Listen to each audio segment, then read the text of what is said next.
I am a recovered alcoholic, social media aholic, weed smoking, nicotine addicted, purposeless, lost, young adult. I had let the distractions of society consume me. I was taking every short-term gratification fix to fill my cup up because of how empty I truly felt. And I was not around the right people because everyone else was experiencing the same struggles. I never sat and figured out the answers to the questions that I needed to answer. Like, why am I doing what I am doing? What am I even doing? And what do I want to do with my life? But that all changed when I joined a peer-led self-discovery program. I was finally asked the questions that I needed to find the answers to, and I had the time to figure them out. And once I did, I never looked back. But this is why we do what we do. Because so many of the youth, and I'd like to argue almost all of them, are stuck in that cycle, and they will never get to live this one. This is what we call the great mental warfare. Right now, there's a lack of self-awareness support in the education and in our youth. There's a silent epidemic that our society is facing, and it's an invisible loss that is shaping our future. 1 in 5 teens show signs of anxiety and depression. 1 in 7 teens have been diagnosed with mental disorder, and more than half of young adults believe they lack meaning and purpose in their lives. We root this to the fact of the lack of self-awareness, the ability to know yourself and the impact you want to make. And the Harvard Business Review shows that while 90% of people believe they're self-aware, only 10% actually are. And you and I don't need research to tell us that adolescents with limited self-awareness are more prone to emotional distress and poor decision-making. While most of us here have incredible mentors like our Map the System educators who are willing to put in the time in our potential and direct us towards the right resources, we were shocked to find that there are almost zero initiative that extends structured peer support. This lies on the patterns of behavior that exist in almost every educational institution, and yet they are overlooked. A longitudinal study by Martinez et al. In 2024 found reports of young people saying that they struggle with emotional and social development, especially in areas where they lack structured and meaningful peer connection. This is built upon 3 systemic structures that are present today in our society.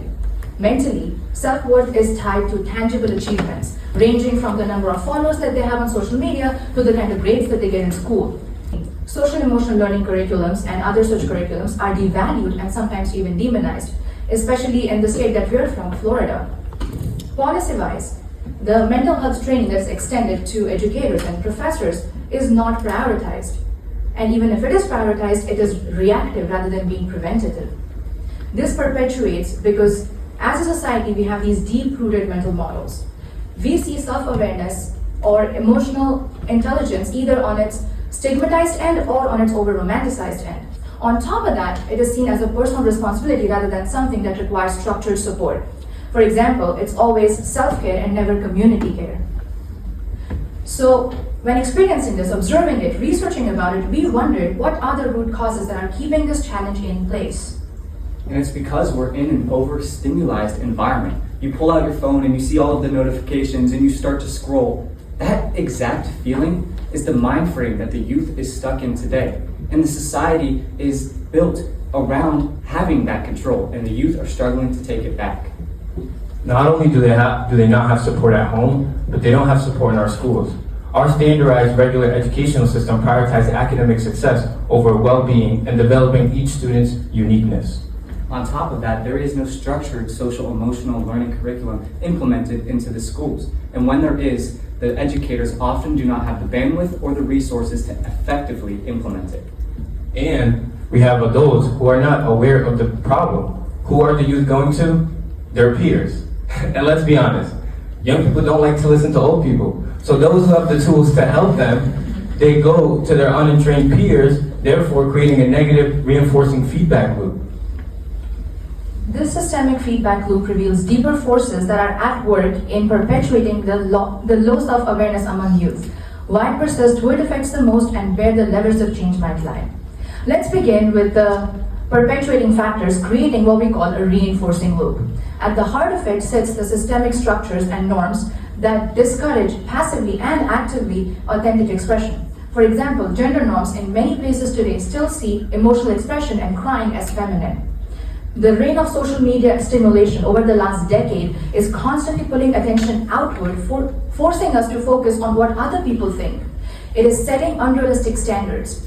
On top of that, trends and influencers are emphasizing external validation and superficiality, creating a dependency on likes, comments, and surface level engagements. On the other hand, we have social and cultural settings like being with friends, family, workplaces, where that perpetuates performative expression. That means I want to act the right way around the right people. This reinforces reliance on outside approval. However, we also have controlling elements in our systems. That means elements that provide possible solutions or breakpoints in our reinforcing loop. Starting with educators and schools. When they're given proper funding and proper support, they have the tools to provide a space for young people to explore who they are beyond academic interventions. We have student leaders and peer mentors who are constantly ready to dedicate time to create spaces for their community that cultivate authenticity and care. We have mental health professionals that work with young people and that work with organizations that work with young people that are constantly advocating for developing social skills and internal reflection. And there are solutions out there, but it's almost like we're trying to build a puzzle with pieces from a different set. On a local scale to us in the state of Florida, there's the EJS Project, an after-school nonprofit organization. And while that provides a structured place for the students to go with structured mentors, there's no self-discovery implemented into their curriculum, and therefore they struggle on where to go after. On a niche of innovation scale, there is a peer-led self-discovery program.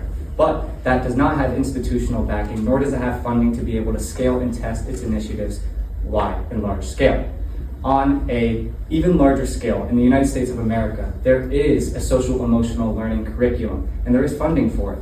And yet, only 43% of schools, according to research, have implemented that curriculum. And when it is implemented, oftentimes it is not effectively done. So, on a larger scale, the Department of Education, the ones that are meant to implement mental health and self-discovery and self-awareness into the educational system, due to recent political changes, that department as a whole is not even promised.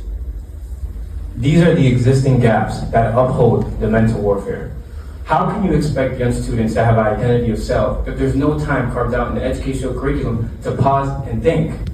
Some solutions may rely in the self-improvement industry. However, the industry leaders are adults who have a hard time and doesn't connect with young people. Most of social media today, as they call it, it's brain rot, a term described to consume content that lowers your intellect. And then, mental, emotional, and spiritual health is seen as a luxury. It's overly expensive and not affordable. There's no time, there's no connection, there's too much distraction, and it's not affordable. Our solution is implementing self-discovery programs into educational institutions, creating spaces for students to pause and think, helping them foster purpose-aligned direction. This isn't a study, this isn't a theory, this is our lives. I have spent more than thousands of hours working on this project. I have interviewed hundreds of people, and I have led more than 200 workshops on this topic. This anxiety, this loneliness, this sadness is real. But the question is, when are we going to slow down? When are we going to pause and ask the right questions? Right now, everyone here knows someone who has felt lost. This could be your friend, this could be your kid, or even it could be you. But this crisis is real, but the potential is also. So we have to ask ourselves, what are we really doing about this? We as an institution, we have to change this. We have experienced physical wars in the past, but now we're at a mental one.